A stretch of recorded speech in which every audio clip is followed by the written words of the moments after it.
Buenas tardes, una vez más. Supongo que a estas alturas ya estarán todos ustedes bastante agotados después de 2 días de intensa actividad, conferencias, cantidad de información que no siempre permanece suficientemente, pero que después hay que pensar, repensar sobre ella. Y aquí me tienen otra vez para hablarles, en este caso, de un tema que es tan actual como pudo ser el que expresé ayer. Ayer era un tema sobre medicamentos, terapias, posibilidades actuales. Y hoy nos preocupa esa situación en donde la persona con síndrome de Down, gracias a esa riqueza de cuidados de salud, a esa riqueza de cuidados de su comportamiento, de mejorar sus actividades, de que aprendan más, etcétera, etcétera, están ya trabajando, han trabajado, están satisfechos y llega una edad en la cual empiezan a envejecer. Y hay algo que flota en el ambiente, que es esa idea de la enfermedad de Alzheimer. Una enfermedad que nos preocupa a todos, porque nadie puede decir que no va a tener Alzheimer. Todos podemos tener Alzheimer. Y sin embargo, hay una asociación, después veremos por qué, en donde parece como que síndrome de Down y enfermedad de Alzheimer están claramente relacionadas. Están relacionadas, pero no necesariamente relacionadas. En algunas veces, en algunas ocasiones, oímos decir, incluso a personas con responsabilidad, de que toda persona con síndrome de Down terminará teniendo enfermedad de Alzheimer. Y es falso. Todas las personas con síndrome de Down, como después veremos, tendrán lesiones patológicas en el cerebro propias de la enfermedad de Alzheimer, pero sin desarrollar el aspecto fundamental del Alzheimer, que es la demencia, el estado de demencia, el desarrollo, la progresión en la demencia. Y eso no es así. Vamos por partes. Hemos visto cómo realmente ahora la vida ha ampliado, ha aumentado, ya la media la tenemos ya en los 60 años. ¿Cómo es ese envejecimiento? Y hay 2 cosas que debemos tener en cuenta. No confundamos el envejecimiento precoz con la enfermedad de Alzheimer. Es decir, hay un aspecto claro, que lo diré claramente. En el síndrome de Down hay un envejecimiento precoz. Se envejece antes y se envejece, digamos, más deprisa, sin que haya demencia, sin que se desarrolle Alzheimer. Es cierto que una parte, una proporción de esas personas, además de envejecer precozmente, desarrollarán enfermedad de Alzheimer. Pero son 2 cosas distintas. Una cosa es el envejecimiento precoz y otra es la enfermedad de Alzheimer. No puedo entrar ahora a discutir a fondo las causas biológicas de una y de otra. Me referiré solamente a algunos aspectos.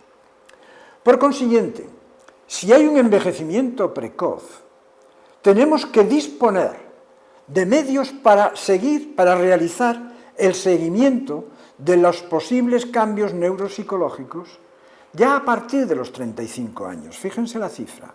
Entre 35 y 40 pueden ya empezamos a ver cambios neuropsicológicos que nos van diciendo que empieza a haber un determinado deterioro en algunos aspectos. Ojo, cuando digo esto no digo que sea en todos, ni siempre, pero que sí estamos en condiciones de poder avisar que entre los 35 y 40 años debemos hacer un seguimiento de posibles cambios neuropsicológicos, que ahora especificaré, para ver cómo van, simplemente para ver cómo van, en qué grado estamos viendo deficiencias, a veces simplemente para poder mejorarlas, para poder trabajar sobre ellas y ver cómo van evolucionando en el tiempo para cuidarlas. En definitiva, lo que se trata es de aplicar métodos que nos permitan mantener la calidad de vida de esas personas lo mejor posible. Hay distintas maneras de medir estos cambios neuropsicológicos. un instrumento adecuado, lo ven ahí, el llamado Screening Aura de seguimiento neuropsicológico. Aura corresponde a una fundación que hay en Barcelona que se llama la Fundación Aura. Esta Fundación Aura fue pionera en España para empezar a desarrollar el programa de empleo con apoyo. Hasta entonces, todas las personas con discapacidad intelectual, incluidas las que tenían síndrome de Down, donde estaban era en talleres protegidos, centros especiales, etcétera, etcétera, donde hacían un trabajo poco o nada remunerado y absolutamente fuera de juego, por así decir. Bien, siguen estando presentes esos centros, pero la Fundación Aura lo que hizo fue aplicar métodos para que las personas con síndrome de Down, los jóvenes adultos, pudiesen trabajar en empresas ordinarias, haciendo el trabajo propio de esa empresa, para el cual él tenía que estar preparado y buscar bien el sitio de acuerdo con las capacidades y características de esa persona. Y con apoyo, es decir, que hubiese lo que llamamos preparadores laborales que estuviesen apoyando, como su propio nombre indica, dirigiendo, solucionando problemas que pueden surgir a lo largo de los años en la empresa. Este modelo de la Fundación Aura fue después, o ha sido desarrollado por otros muchos centros, tanto en España como en Latinoamérica, y de hecho profesionales de la Fundación Aura pues, han venido aquí a Latinoamérica, a distintos países, a hablar precisamente de estos sistemas. Hoy día el empleo con apoyo no tiene el apoyo estatal realmente que necesitaría, pero es cada vez más adecuado. Pues bien, esta Fundación Aura, naturalmente, conforme va viendo que sus trabajadores progresan, avanzan, y avanzan en edad, también van viendo problemas. Están apareciendo los problemas propios del adulto en los que se inicia un envejecimiento precoz. Y por eso ha desarrollado una metodología, un seguimiento neuropsicológico propio, que lo ha aplicado y lo está estudiando de manera en muchos centros, incluidos centros de Latinoamérica. De hecho, me consta que está en colaboración con la Fundación Complementa, de aquí de Santiago de Chile, para realmente aplicar este método, en donde lo que hace es ir haciendo un seguimiento a lo largo de los meses y de los años, en lo que es el rendimiento en general de la persona, con test que se aplican para estudiar el rendimiento, para estudiar la memoria en sus distintas formas, para estudiar cómo va evolucionando la atención, cómo va evolucionando el lenguaje y la comunicación, cómo va funcionando, perdonen el error, las funciones ejecutivas, es decir, aquellas funciones de nuestra vida, de nuestro comportamiento, de nuestras actividades que dependen de la parte más anterior del cerebro, de la corteza prefrontal, cómo va evolucionando la praxis, lo que es el manejo manual y el manejo en general en la vida. Bien, esto es algo que lo deben tener presente y, en lo posible, tratar de aplicarlo, como les digo, a partir de los 35 o 40 años. Pero vamos a entrar ya en la enfermedad de Alzheimer. Vamos a dejar el envejecimiento precoz. ¿En qué consiste la enfermedad de Alzheimer? Probablemente lo saben muy bien. Es un envejecimiento claramente patológico de las personas, donde aparece progresivamente problemas de demencia. Procesos de demencia que se combina con alteraciones, desórdenes en las funciones cognitivas, en el comportamiento y en una modificación completa de la personalidad. Realmente es una enfermedad cruel, donde hay un deterioro que se inicia a veces muy sutilmente, pero que va avanzando progresivamente y contra el cual en este momento prácticamente estamos indefensos. Y en algunos aparece en edades relativamente jóvenes, como pueden ser hacia los 50, 60 años, otras veces lo normal es que aparezcan a partir, sea cada vez más frecuente, pero ya a partir de los 70, 80 años. ¿A qué se debe esto? A una serie de alteraciones que en el cerebro van apareciendo. Por ejemplo, hay una atrofia y una degeneración cerebral difusa. Es decir, el cerebro empieza a alterarse, a degenerar, a atrofiarse, sobre todo en determinadas zonas. Por ejemplo, las circunvalaciones frontales, las más anteriores, parietales y temporales. Otras áreas, en cambio, están preservadas. Hay áreas que son especialmente afectadas, como puede ser el área entorrinal, todo lo que tiene que ver con el hipocampo, que suele ser lo más gravemente afectados. Puede haber una degeneración en una serie de núcleos del cerebro, de ciertos sistemas, como pueden ser el sistema colinérgico, el sistema serotonérgico, el sistema noradrenérgico. Es decir, eso va degenerando progresivamente y las funciones propias de esos centros pues van disminuyendo. Y cuando uno ya analiza el cerebro al microscopio, lo que ve es que hay una pérdida neuronal progresiva. Las neuronas mueren y cada vez en más cantidad, difusamente, en un sistema que se llama apoptosis. Apoptosis es la muerte neuronal, se llama así. Y aparecen, y esto es importante, una serie de lesiones características en ese cerebro que siempre se ha visto, ahora ya con sistemas de neuroimagen se pueden ver en vivo, pero sobre todo en estudios post-mortem, ¿no? Lo que llamamos, fíjese bien, placas seniles neuríticas o amiloides, placas amiloides. Segundo, ovillos o acúmulos neurofibrilares. Tercero, cuerpos de Lewy. Cuarto, degeneración granulovacuolar. Quinto, depósitos de amiloide incluso en las paredes de los vasos intracraneales. Y todo esto va apareciendo por fases o etapas que van apareciendo progresivamente. No vamos a analizar todo, pero hay algunas que sí, porque van a tener especial relación precisamente con el síndrome de Down. Concretamente, las llamadas placas amiloides. Esto es un estudio microscópico. Ahí a la izquierda, en A, vean que hay algunos sitios donde hay neuronas, que son esos cuerpitos negros que ven por ahí, pero en el centro hay todo un núcleo con una serie como de ramitas, con algo dentro. Y ese dentro, que es oscuro, es lo que llamamos la placa amiloide. Eso está en medio de todo el tejido cerebral. Naturalmente, donde eso está, ahí no hay neurona que valga. Han desaparecido. Es decir, esas placas amiloides, inertes, aunque tienen su vida, pero no tienen una vida adecuada. Y están produciendo realmente la muerte de las neuronas, ocupando su lugar.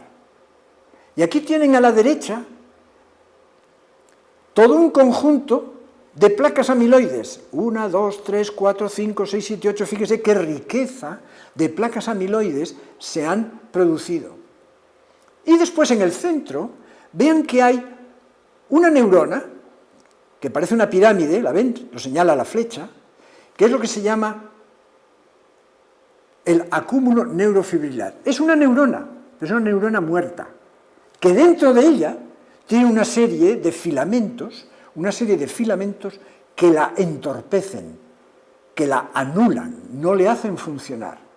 Esas dos lesiones, las placas amiloides, que es toda esa constelación de cuerpos que vemos alrededor de grandes acúmulos, más los ovillos neurofibrilares, son las dos lesiones más fundamentales que aparecen en la enfermedad de Alzheimer. Y esto lo vemos en el cerebro del síndrome de Down. Ahora lo analizaremos un poquito mejor. Vamos a centrar la atención en las placas amiloides. ¿Por qué se forman? ¿Qué tienen esas placas amiloides? Las placas amiloides tienen una sustancia que se llama sustancia beta-amiloide. Y la sustancia beta-amiloide, ¿cómo se forma? Vamos a ver.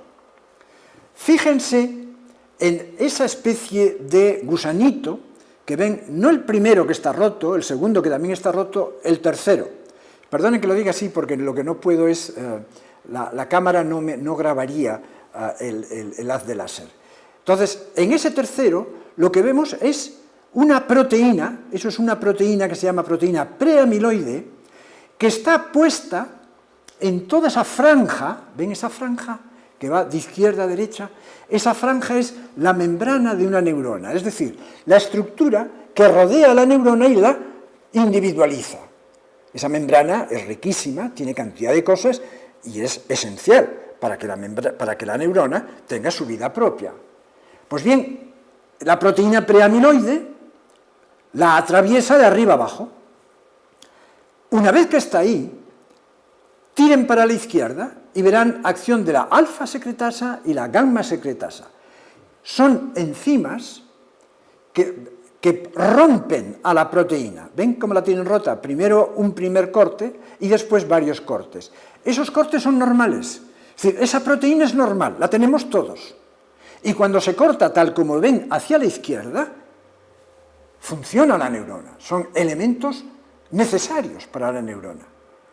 Pero en ocasiones, determinados cambios, mutaciones genéticas, hacen que en lugar de seguir el camino de la izquierda, la proteína preamiloide, APP, que se llama, pase a la derecha, hacia la derecha. Y primero actúa una secretasa, que es la secretasa beta, que ahí se llama BACE1, que la rompe en un sitio distinto del que lo hacía a la izquierda. Y deja dentro de la neurona, dentro de la membrana, deja esa parte del filamento. Después viene la gamma secretasa, que vuelve a romper más, y deja suelto, fíjense ahí arriba, lo que llamamos A-beta, la proteína beta-amiloide. Ese trozo, que como ven deriva, pero mal derivado, de la proteína preamiloide, es lo que llamamos la sustancia beta-amiloide, que hay distintos tipos y son tóxicas. Esas son las sustancias tóxicas. Quedan ahí sueltas, pero pueden actuar e interferir la acción. Bien, esta es una diapositiva, un esquema un poco complicado. La parte de arriba es la terminación de una neurita, de un cilindro eje, que forma sinapsis con otra neurona. Así que arriba está la acción final del cilindro eje y en la parte de abajo está el receptáculo dendrítico que recibe información de esa terminación del cilindro eje.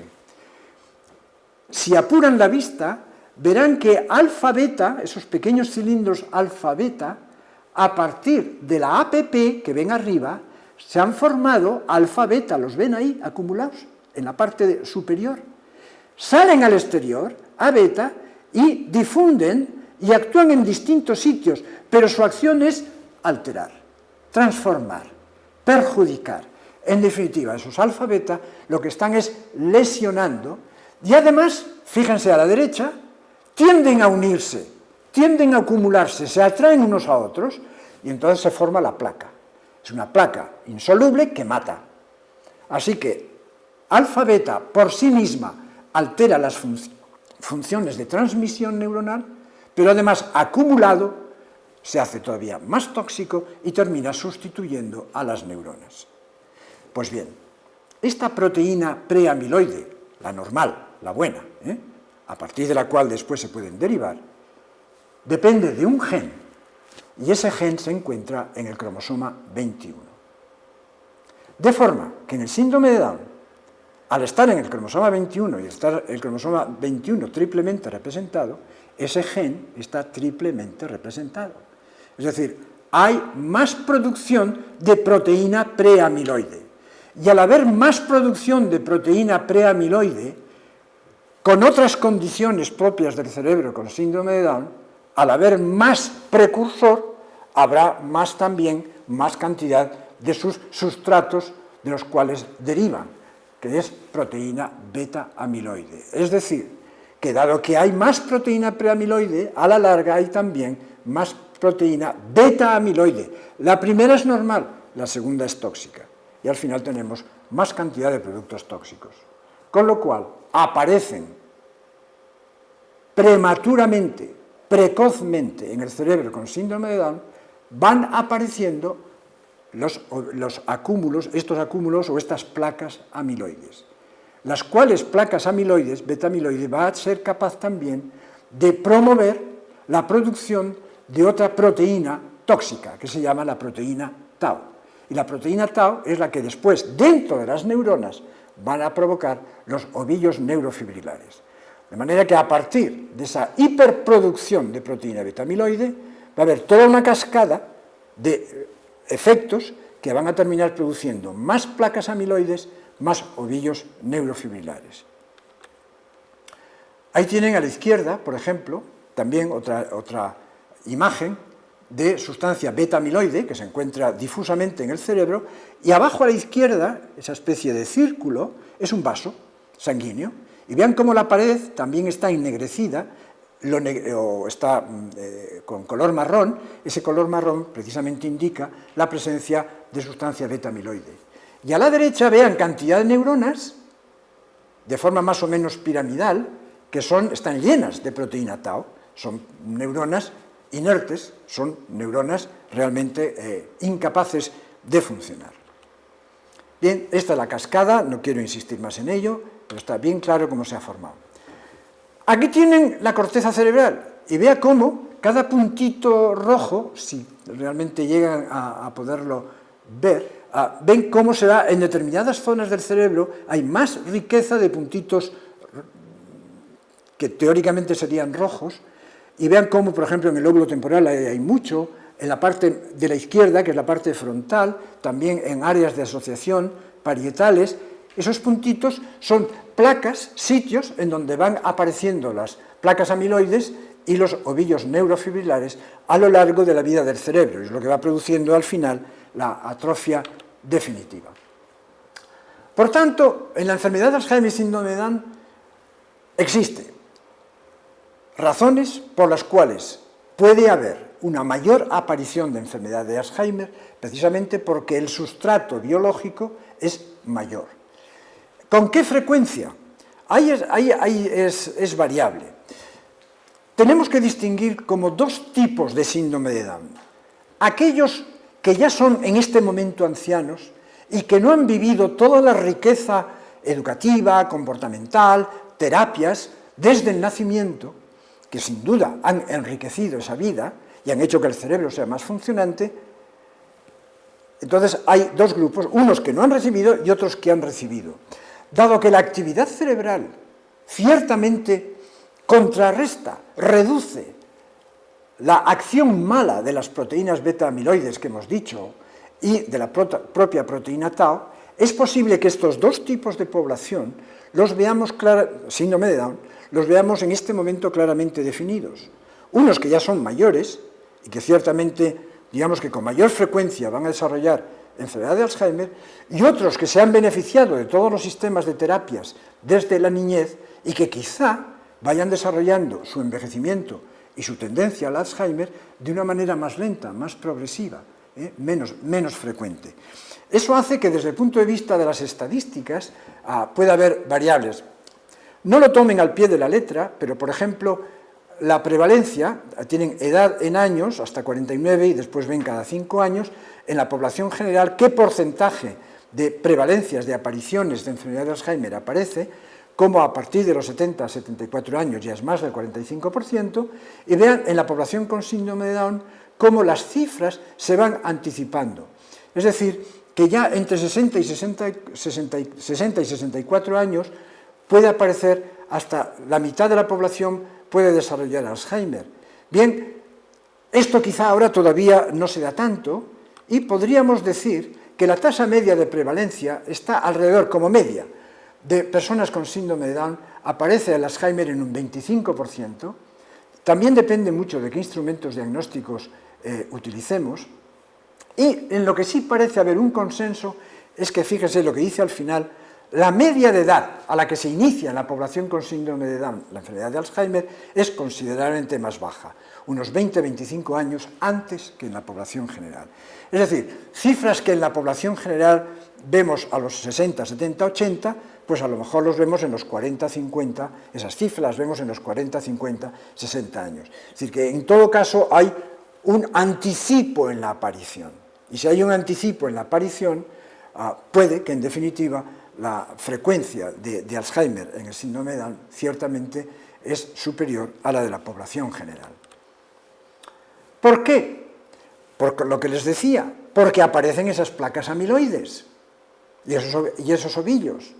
Fíjense, ya en el año 88, estos son personas con síndrome de Down, en los cuales se hizo análisis del cerebro, entre 0 y 9 años, en 37 pacientes, había un 0% de pacientes con ovillos y de individuos afectados.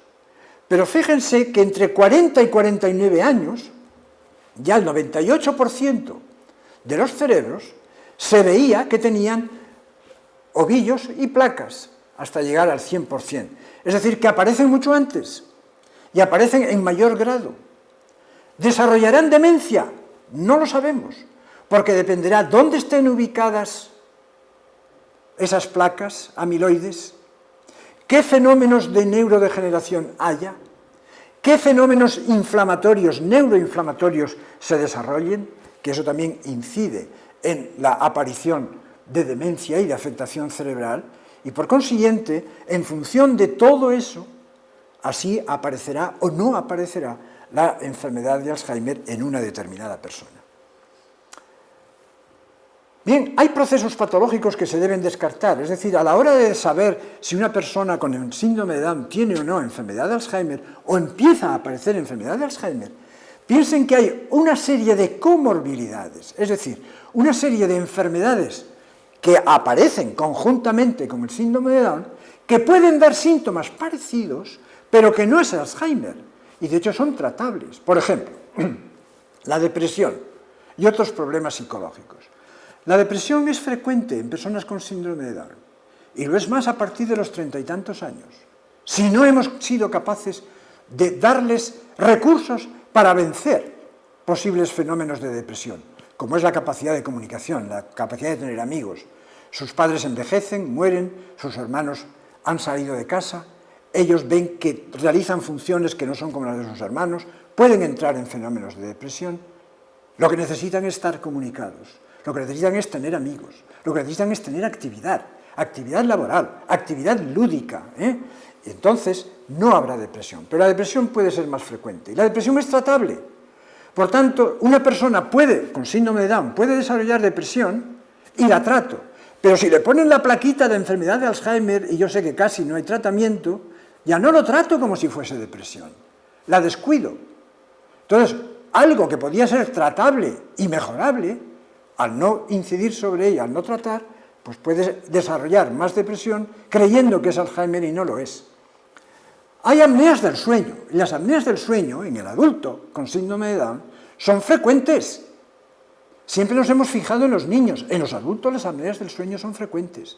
Y si las apneas son serias, repercuten ostensiblemente sobre la actividad diaria, diurna, y puede parecer que tiene desmemoria y que no tiene actividad y que se duerme y dice, uy, ya está haciendo Alzheimer. No, está teniendo apneas del sueño, estúdielas y mejóralas, trátelas, y le desaparece entonces lo que podía aparecer. Trastornos tiroideos, lo mismo, se hacen más lentos, etc. Analiza si el tiroides funciona, o si tiene déficit de vitamina B12, o tiene una celíaca que no te has dado cuenta, o tienen simplemente pérdida de audición o visión.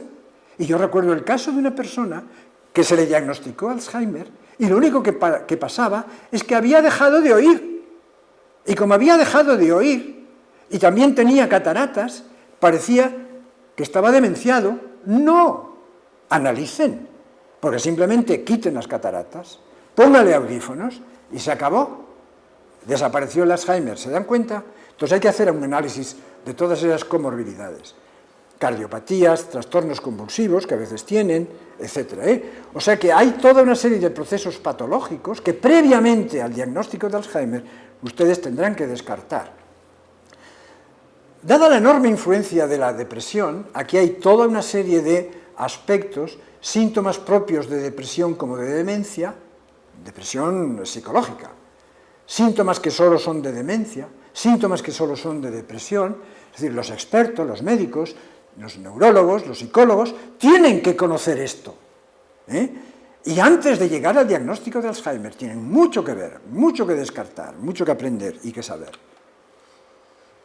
Bien, los síntomas iniciales en la población con síndrome de Down pueden diferir de los que se ven en el resto de la población y son más propios de alteraciones en los síntomas de lo que llamamos de corteza prefrontal. Concretamente, no hay tanto pérdida de memoria, que también puede haberla, como indiferencia, falta de cooperación, apatía, depresión, deficiente comunicación social, de funcionamiento adaptativo, fallos en la función ejecutiva, en planificar, articular, tener atención. Es decir, estos son los puntos a evaluar en un buen test. De manera que la sintomatología, el modo de aparecer, de iniciarse la enfermedad de Alzheimer en el síndrome de Down puede ser distinta, por eso nuestro seguimiento neuropsicológico, cuando ya han pasado los 35 o 40 años, para ir viendo precisamente estos aspectos que no son tan frecuentes en la población normal, sino más en el síndrome de Down. En la población normal empiezan a tener más fallos de memoria al principio y tal, no, pueden ser más otros fenómenos los que aparezcan. ¿Se puede evaluar la demencia tipo Alzheimer en el síndrome de Down? Teniendo en cuenta que tiene una discapacidad intelectual, que ya tiene muchos síntomas de deterioro, sin que sea Alzheimer. Hoy día disponemos ya de test y sobre todo les llamo la atención sobre esto porque ha sido ya adaptado al español y validado en población española por Esteba Castillo y Novel Alsina y lo tienen disponible en Ediciones TEA de Madrid, que es el CAMDEX, síndrome de Down. Es decir, una cosa es test diagnósticos de Alzheimer en la población general y cómo los utilizamos en la población con discapacidad, y concretamente si tiene síndrome de Down. Pues han dado con este test, que lo tendrán que tener ustedes presente, porque realmente les irá detectando y descartando muchas posibilidades y realmente llegando a un diagnóstico. Bueno, hay una serie de fases, es un poco, lleva mucho tiempo el pasar por todas estas fases. Hay una fase inicial que la tienen en los libros expuesta, donde primero empeora la capacidad para planificar y secuenciar tareas que eran familiares, que las conocía muy bien, y empezamos a notar un poquito de menos capacidad para programarse. Pues si antes ponías, ya sabía cuándo tenía que poner la mesa, a qué hora había que poner la mesa, llega la hora y no la ha puesto. Cambios de conducta que nos extrañan, cambios de personalidad, empieza a tener una cierta desorientación en el espacio, dificultad para recorrer zonas conocidas y sabía perfectamente ir de aquí a allá y ahora resulta que no, empeora el control de la motricidad fina, de las manos, está trabajando, está ya en su trabajo y empieza a reducir la productividad laboral, una persona que era perfectamente útil, y ya sus jefes empiezan a ver una cierta reducción, una dificultad para realizar tareas complejas, aquellas que requieren múltiples pasos, una tendencia a estar un poquito más deprimido, va a algunas memorias a corto plazo para recordar acontecimientos recientes, dificultades para aprender y recordar información nueva, la antigua la recuerda, pero la nueva enseguida se le olvida. Incluso personas que hablaban muy bien y empiezan a tener unas ciertas dificultades, tanto en el lenguaje expresivo como en el lenguaje receptivo, cosas que nos empiezan a extrañar un poquito. Las familias somos quienes primero detectamos. No nos asustemos, simplemente detectar. Y después ya iremos viendo. Una fase intermedia, si la enfermedad va avanzando, realmente va disminuyendo aún más la capacidad para realizar tareas cotidianas, va empeorando su memoria a corto plazo y largo plazo, aumenta la desorientación temporal, es decir, todos los síntomas que estábamos viendo van, por así decir, agravándose, dificultad para reconocer a personas y objetos que eran familiares, cómo no recuerdas a esta persona. Bien, es verdad que a nosotros nos pasa, a mí me pasa personas que me saludan por la calle y me dicen, ¿quién es esta persona? Claro, ellos a mí me reconocen, pero yo a ellos no los reconozco. Bueno, evidentemente estoy ya en fase de envejecimiento, eso no cabe duda. No en vano voy a cumplir 80 años dentro de 2 meses, por consiguiente es lógico. Pero en fin, si eso lo vemos a los 40, 50 años, pues habrá que ver, ¿verdad? Más síntomas de fase intermedia, cambios físicos relacionados con la progresión, si aparecen crisis convulsivas que no tenía, es un signo claro, si hay incontinencia urinaria o fecal, si hay dificultades para tragar, si empieza a haber cambios en la movilidad para caminar, son ya fases mayores hasta llegar a esta fase avanzada, donde hay un deterioro significativo de la memoria, es decir, toda la sintomatología que vemos en una persona sin síndrome de Down, pero que hace Alzheimer, la vemos también en las personas con síndrome de Down. Y los cuidados son los mismos. A esa edad es posible que los padres que todavía vivan, puesto que hay un envejecimiento precoz y la enfermedad de Alzheimer aparece antes en el síndrome de Down, a lo mejor los padres viven, pero son padres muy mayorcitos, que malamente pueden cuidarse a sí mismos. pero las atenciones van a ser iguales que las que necesitan otras personas con síndrome de Down. Sin síndrome de Down, quiero decir. Y puede aparecer, hombre, realmente con todo el esfuerzo que hemos puesto, con todo lo que hemos conseguido, han llegado a los 40 años con buena vida, están ya a los 50, y ahora nos viene usted con que puede hacer enfermedad de Alzheimer y morirse antes. ¿No es esto injusto? Vamos a ver. Si nuestros hijos mueren con o sin enfermedad de Alzheimer antes que los demás, a los 55, 60, 65, 70 años, y toda esa vida ha sido una vida nueva, todos esos años recorridos han sido unos años que no sospechábamos cuando nacieron. Yo recuerdo cuando nació mi hija, y miren que soy médico, y un compañero que asistió al parto y me dice, no te preocupes, morirá pronto, no te preocupes. Como diciendo, pero hombre, ¿qué me estás diciendo? Me dice, déjalo pasar, y verás, enseguida se te pasará. No, hubo que trabajar. Y hoy día Miriam, con sus 40 años, es un modelo de actividad en casa, fuera de casa, en el trabajo, en sus relaciones, siempre deseando trabajar, siempre deseando ayudar. Bien, morirá antes, no lo sé, pero esa ha sido una vida rica, una vida feliz, de la cual nosotros, los padres, tenemos que estar extraordinariamente satisfechos. ¿Pueden desarrollar Alzheimer antes que los demás? Sí. ¿Eso es una situación que nos puede parecer triste? Pues sí, y habrá que poner las medidas oportunas.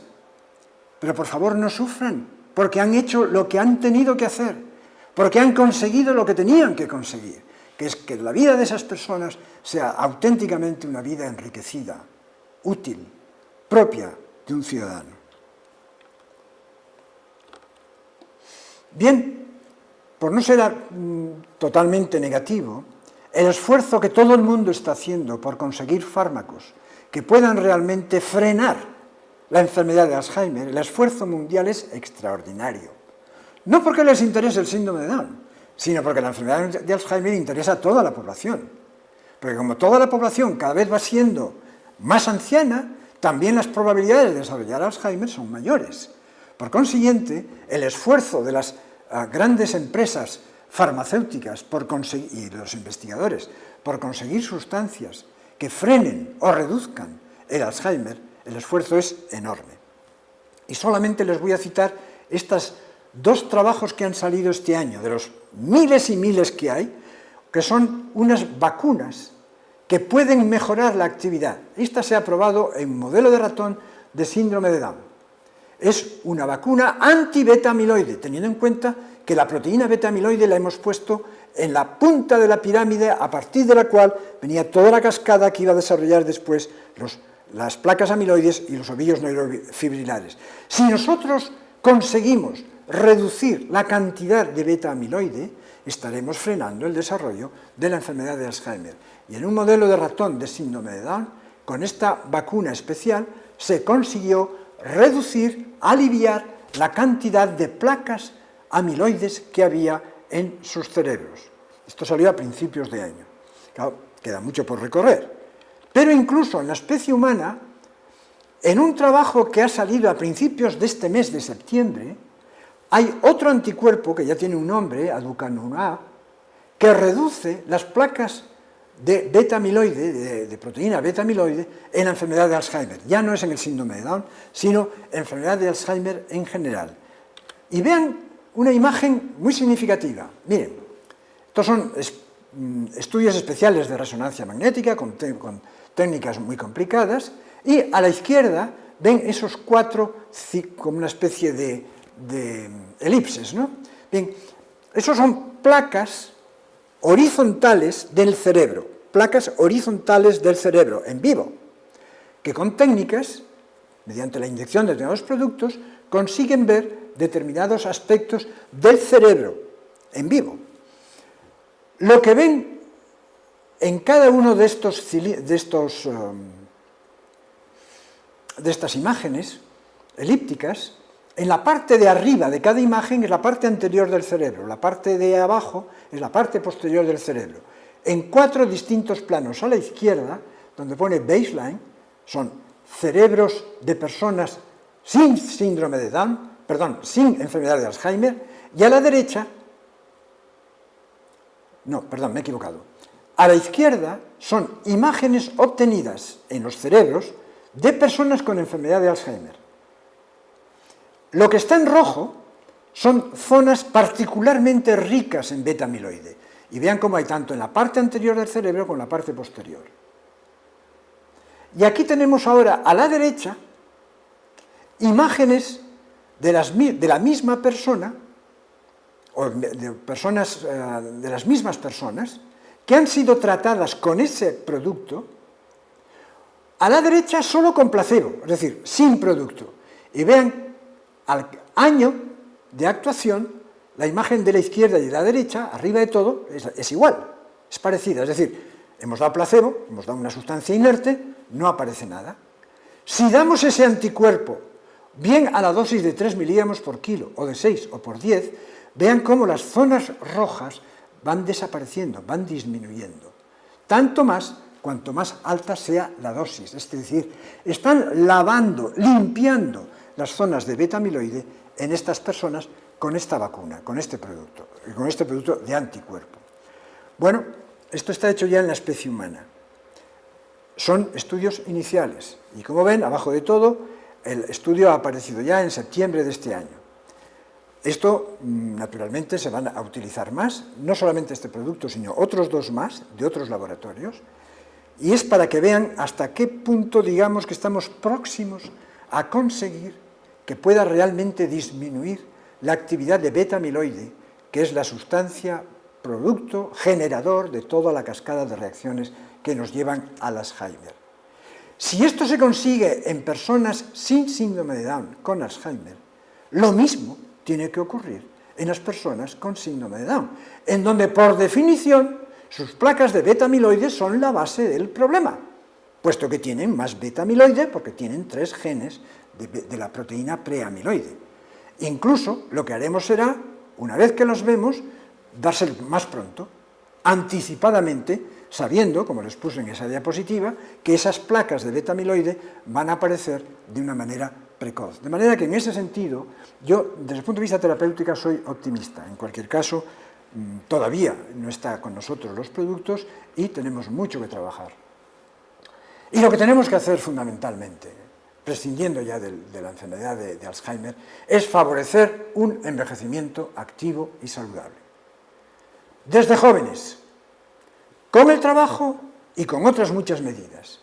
De manera que sigamos programas de estilo de vida saludable, programas de estimulación cognitiva, programas de formación, programas de autorregulación emocional, programas de promoción de ocio, cultura y deporte. Eso sí que está a nuestro alcance, sin medicamentos. Esto es lo que tenemos que hacer con nuestros jóvenes adultos, y no tan jóvenes, ya con sus 30, 35, 40 años.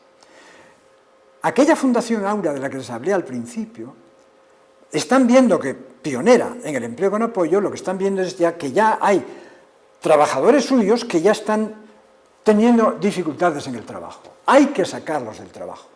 Y dijeron, ¿y qué hacemos ahora con ellos? Y han seguido siendo pioneros. Y entonces lo que hacen es, bueno, salen del trabajo, pero vamos a aplicarles un programa nuestro, otro programa Aura, el programa que llaman Aura Vital, que nació con la finalidad de ofrecer una atención global y a la vez personalizada para optimizar el bienestar físico, etc., ¿no? Han tenido que interrumpir su vida laboral. Bueno, pues ahora no los dejamos, no los abandonamos. Seguimos aplicándoles una serie de los programas que hemos visto antes y que están, digamos, comprendidos en lo que llaman el programa Aura Vital. ¿Para qué? Para mantener a las personas activas a través de multitud de actividades en consonancia con los modelos que tenemos de lo que llamamos el envejecimiento activo y saludable. Bien, todo esto que les acabo de relatar, de una manera quizá demasiado rápida, la tienen en el capítulo 15, muy extensamente detallado del libro que antes les he mencionado, y les recomiendo que lo lean. Y nada más. De nuevo, en nombre de mis hijas, muchas gracias por su atención, y una vez más, ahí tienen mis correos a donde se pueden dirigir con las preguntas que me quieren hacer. Y estoy encantado de haber estado con ustedes. Espero que sigamos en contacto. Muchas gracias y hasta la próxima. ¿Cuánto tiempo?